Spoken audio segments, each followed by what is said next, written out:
Waalaikumsalam Bu. Gimana kabarnya Pak Fakih? Alhamdulillah baik Bu. Nah Pak Fakih, sesuai dengan rencana yang telah kita sepakati sebelumnya, hari ini kan Pak Fakih akan melaksanakan proses coaching ya dengan Bu Mulyani ya. Iya Bu, seperti itu. Apakah sudah siap semuanya? Alhamdulillah Bu, insya Allah siap. Nah, begini Pak Fakih, nanti ketika Pak Fakih melaksanakan proses coaching dengan Bu Mulyani, saya mohon izin untuk mendampingi Pak Fakih dan Bu Mulyani di kegiatan tersebut. Apakah Pak Fakih bersedia? Monggo silakan, nggak apa-apa Bu. Oke, nanti jadi ada beberapa hal yang nanti akan saya amati di sana ketika Pak Fakih mempraktekkan proses coaching dengan Bu Mulyani. Di antaranya adalah dari alur tirta yang sudah kita pahami bersama. Nanti saya lihat, saya amati percakapan coaching yang akan Pak Fakih lakukan. Di antaranya yang pertama adalah tujuan dulu, tetapkan dulu tujuannya apa. Kemudian yang kedua identifikasi masalah, yang ketiga adalah rencana aksi, dan yang keempat adalah tanggung jawab. Itu nanti yang akan saya amati. Nah, selain itu nanti saya juga akan mengamati pula tentang kompetensi coachingnya yang nanti akan Pak Fakih kembangkan. Nah, saya mau tanya dulu nih ke Pak Fakih nih, kompetensi coaching apa yang ingin Pak Fakih kembangkan sih dari proses ini Pak? Mungkin di rencana aksi. Oh, di rencana aksi Iya. sama apa lagi Pak? Lebih utama di rencana aksinya Bu. Gitu. Iya. Mengapa Pak Fakih itu lebih memilih ke rencana aksinya? Ya karena itu kan bagian dari perencanaan yang harus kita lakukan untuk keberhasilan ke depannya Bu, untuk memperbaikinya itu seperti apa. Gitu ya. Jadi bagian kompetensi yang nanti akan Pak Fakih lihat adalah di rencana aksi. Nah, dengan demikian berarti Pak Fakih itu harus hadir penuh ya ketika nanti akan melaksanakan proses coaching. Terus juga nanti Pak Fakih akan mengajukan pertanyaan yang berbobot, dan yang ketiga itu akan menjadi seorang pendengar yang aktif. Nah, di antara tiga kompetensi ini yang akan Pak Fakih kembangkan, yang lebih prioritas itu yang mana ini Pak? Yang dikembangkan itu mungkin di tanggung jawab ya Bu ya, komitmen. Di tanggung jawabnya. Iya, dan komitmennya. Nah, gitu. Berarti mungkin untuk bagian yang mengajukan pertanyaan berbobotnya ya, yang nanti akan Pak Fakih gali supaya nanti si coach itu mau menyampaikan, mampu menggali ide-ide yang dimilikinya tersebut. Nah, kemudian indikator keberhasilan dari tujuan yang sudah Pak Fakih rencanakan ini untuk proses coaching itu apa Pak indikatornya? Jadi indikatornya itu mungkin untuk mendapatkan sebuah solusi Bu dari coach itu, biar mau untuk menyampaikan solusi yang akan dilaksanakan untuk perbaikan atau untuk mengatasi masalahnya. Gitu ya. Jadi indikatornya ketika coach itu mau menyampaikan masalahnya, kemudian mencari solusinya sendiri ya atas ide-idenya sendiri, menemukannya sendiri dan menyusun rencana aksi mungkin ya, itu menjadi indikator bagi berlangsungnya dan keberhasilan proses coaching yang Pak Fakih laksanakan. Oke, baik Pak Fakih, mungkin nanti bisa langsung Pak Fakih laksanakan coaching ini dengan Bu Mulyani. Monggo nanti bisa dikomunikasikan jika Bu Mulyani sudah siap, nanti saya akan ikut hadir ke sana. Semoga berhasil ya Pak Fakih nggih. Siap Bu. Saya persiapan dulu ya Bu sama Bu Mulyani. Terima kasih. Waalaikumsalam warahmatullahi wabarakatuh.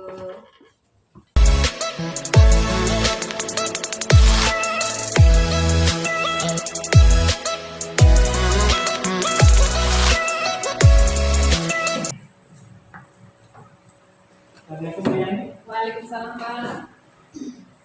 Bagaimana kabarnya Bu Yani? Alhamdulillah baik. Alhamdulillah baik. Boleh saya duduk sini Bu Yani? Oh iya silakan Pak. Saya duduk ya Bu Yani ya. Oke. Hari ini saya pengen ngajak Bu Yani itu ngobrol. Oke. Mungkin agak sedikit lama. Menurut Bu Yani bagaimana? Ini Pak, monggo silakan saja. Insya Allah saya ada waktu kamu ngobrol, sharing-sharing sama saja Pak. Baiklah, semoga pembicaraan kita ini dapat bermanfaat ya bagi Bu Yani. Ini Pak, itu yang saya harapkan Pak. Mungkin saya itu memperhatikan akhir ini Bu Yani itu sebenarnya tidak bersemangat, ya. Kira-kira Apa yang mengganggu pikiran itu? Terima kasih Pak atas perhatiannya sudah bersedia membantu saya Pak. Jadi kira-kira apa yang perlu saya bantu? Ini Pak, saya hanya ingin dapat solusi Pak dari masalah saya ini. Mau mendapatkan solusi. Lalu apa yang menjadi tujuan akhir kita jika kita ngobrol seperti itu? Saya ingin mendapatkan solusi Pak. Jadi ini saya itu masih bingung kenapa akhir-akhir ini menjadi kurang bersemangat Pak dalam mengajar dan sering tidak fokus di kelas Pak. Jadi kurang fokus di kelas. Nah, coba kalau boleh Bu Yani cerita, silakan Bu Yani bisa bercerita bagaimana perasaan Bu Yani saat ini. Saya merasa saat mengajar di kelas murid-murid itu kurang memperhatikan saya Pak. Dan ini membuat saya itu kurang bersemangat Pak. Jadi maksudnya itu murid-murid tidak mau belajar atau bagaimana? Saya merasa murid-murid itu tidak bisa mengikuti pelajaran saya Pak dengan baik. Jadi tidak mau mengikuti ya. Baiklah, mungkin saya mengerti maksud Bu Yani. Coba sekarang Bu Yani jelaskan dulu bagaimana proses pembelajaran yang Bu Yani lakukan pada saat mengajar di kelas, Bu. Seperti biasa Pak, setelah berdoa saya melakukan persepsi, kemudian menjelaskan tujuan kegiatan pembelajaran yang akan dilakukan, kemudian saya juga menyampaikan materi dan murid juga menyimak, lalu mengerjakan penugasan. Kemudian ketika mereka mengerjakan tugas juga terlihat kurang bersungguh-sungguh Pak, kurang semangat. Diajak tanya jawab juga kadang kurang aktif. Terkadang ada juga murid yang tidak menyelesaikan tugas dengan baik Pak. Apa ada yang salah ya Pak dengan proses pembelajaran saya Pak? Nah, menurut Bu Yani sendiri itu ada salahnya atau tidak? Menurut Bu Yani? Sepertinya murid-murid juga susah Pak menangkap penjelasan dari saya. Oh, seperti itu. Baiklah, saya ingin tahu apa selama ini sudah pernah Bu Yani itu melakukan untuk bisa membuat murid itu semangat belajar? Saya sudah Pak, sudah pernah coba beberapa kali mengajak mereka bermain dalam pembelajaran. Saya mengadakan diskusi kelompok, memberikan kuis atau tim belajar. Saya putarkan video, mengajak belajar di luar kelas. Tetapi setelah kegiatan itu, mereka mulai terlihat kurang bersemangat lagi, Pak. Oh, seperti itu. Apakah ini itu berlangsung setiap hari atau hanya hari tertentu saja Bu Yani? Tidak sih, Pak. Hanya momen ketika ada malas. Namun saat pembelajaran khususnya matematika dan tematik yang ada SPDP seperti kegiatan menggambar dan menyanyi, mereka mulai menunjukkan antusiasme. Nah, kalau boleh saya simpulkan, pengajaran yang dilakukan itu sebenarnya itu sudah menyenangkan anak atau belum? Atau membosankan bagi murid loh. Jadi yang membuat Bu Yani itu merasa kurang bersemangat hanya saat mengajar pada pelajaran tertentu atau semua pelajaran. Iya Pak, betul sekali. Sepertinya memang begitu Pak. Namun seperti mempengaruhi semangat saya secara keseluruhan Pak. Oh, baiklah kalau begitu, berarti Bu Yani itu sudah tahu kan yang menyebabkan turunnya semangat Bu Yani mengajar itu apa saja. Terus ada lagi tidak Bu yang menurut Bu Yani itu ada hal yang menyebabkan kurang bersemangat dalam mengajar? Ya, sepertinya sih tidak ada Pak. Saya hanya ingin murid saya selalu bersemangat dan antusias dalam mengikuti pelajaran saya Pak. Ya itu saja sih Pak. Nah, kira-kira apa sih rencana Bu Yani yang akan dilakukan dari beberapa penjelasan yang tadi Bu Yani jelaskan, dan tidak ada yang ingin mencoba Bu Yani atau perbaiki yang ingin coba diperbaiki? Mungkin saya akan mencoba memperbaiki pembelajaran yang berpihak pada murid, Pak. Sehingga murid lebih aktif, lebih senang dalam belajar, Pak. Hebat sekali ya Bu ya. Kira-kira apa prioritasnya Bu yang utama untuk memperbaikinya Bu? Yang pertama, kemungkinan saya akan memperbaiki suasana hati saya dan semangat dari dalam diri saya. Dengan begitu, semoga murid mendapat imbas dari semangat saya, gitu Pak. Seperti itu ya. Itu langkah yang tepat Bu dan baik sekali Bu. Ada hal lain yang mungkin ingin Bu yang dilakukan? Itu Pak, saya sempat melihat Pak Fakih saat mengajar, kemudian murid diajak mengatur nafas, terus bagaimana ya Pak, apa bisa memperbaiki semangat pada siswa? Oh, teknik yang seperti itu. Itu namanya penerapan pembelajaran sosial emosional Bu. Itu namanya bagian teknik dengan teknik stop. Di mana siswa itu kita diajak fokus kembali pada pembelajaran dan juga bisa menimbulkan semangat baru Bu. Jadi nanti kita bisa bersama-sama belajar tentang kompetensi sosial emosional. Apa saja yang perlu diterapkan dalam pembelajaran agar siswa itu lebih bersemangat lagi dalam belajar Bu. Baik Pak. Terus bagaimana Pak? Apa pembelajaran sosial emosional yang Pak Fakih maksudkan? Nah, baiklah Bu, nanti kita akan berikan materi tentang PSE ini bersama rekan-rekan guru yang lain ya Bu. Kalau tidak nanti saya share lah di grup WA apa itu PSE maupun KSE. Bagaimana penerbangannya serta apa manfaatnya nanti tolong diingatkan ya Bu, barangkali saya lupa. Iya Pak, nanti insya Allah saya ingatkan. Nah, kira-kira siapa saja yang dapat membantu Ibu dalam penyelesaian masalah yang Ibu hadapi? Iya Pak, nanti saya akan coba mengajak Ibu Kanti untuk membantu saya dalam praktek ini Pak. Bagus. Mungkin dari Ibu itu seperti itu ya. Jadi dari hasil diskusi kita ini pada hari ini, Bu Eni itu dapat menambahkan lagi nggak komitmen apa yang bisa Ibu lakukan untuk kembali bersemangat mengajar dan nantinya akan berdampak semangat juga untuk murid-muridnya. Itu komitmennya apa?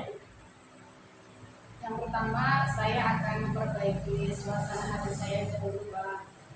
Kemudian saya akan mencoba memperbaiki diri dalam melakukan pembelajaran di kelas, dan saya juga akan mengajak Bu Kanti tadi untuk belajar bersama tentang pembelajaran sosial emosional seperti yang Pak Fakih maksudkan tadi.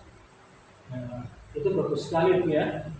Semangat ya Bu. Saya yakin Bu yang itu pasti bisa dan tetap semangat demi anak didik kita supaya jadi lebih bersemangat lagi Bu. Oke, semangat juga Pak untuk Pak Fakih. Terima kasih atas diskusinya hari ini Pak. Saya menjadi lega dan lebih bersemangat karena dibantu menemukan solusi dari permasalahan saya. Sama-sama Bu Yani, semoga bermanfaat. Mohon maaf ya Bu. Ya kalau begitu saya mau ke kelas dulu ya Bu ya, karena saya ada jam mengajar lagi Bu. Ya. Nah, saya di kelas. Assalamualaikum Bu Yani. Waalaikumsalam Pak.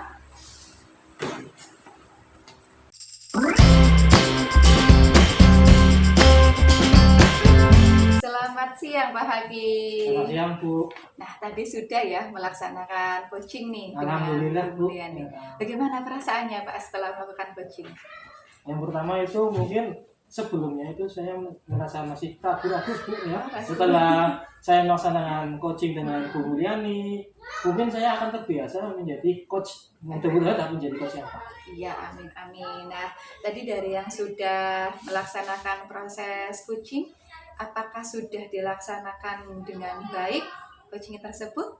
Kalau menurut saya sih sudah Bu. Tidak. Indikatornya apa nih Pak? Indikator keberhasilan yang sudah Pak Fakih rasakan ini? Jadi itu tadi ada alur tirta ya Bu ya. Jadi kita menggunakan alur tirta sesuai dengan apa yang sudah kita diskusikan. Jadi udah muncul ya alur Muncul. ceritanya itu ya. Kemudian tadi kompetensinya Pak Fakih sendiri, apakah sudah nampak di proses coaching yang tadi sudah Pak Fakih lakukan? Ya, jadi saya itu lebih banyak menggali ya Bu ya, dari masalah-masalah yang dihadapi Bu Mulyani, sehingga Bu Mulyani juga sudah menemukan solusinya sendiri Bu, setelah saya coaching dengan Bu Mulyani.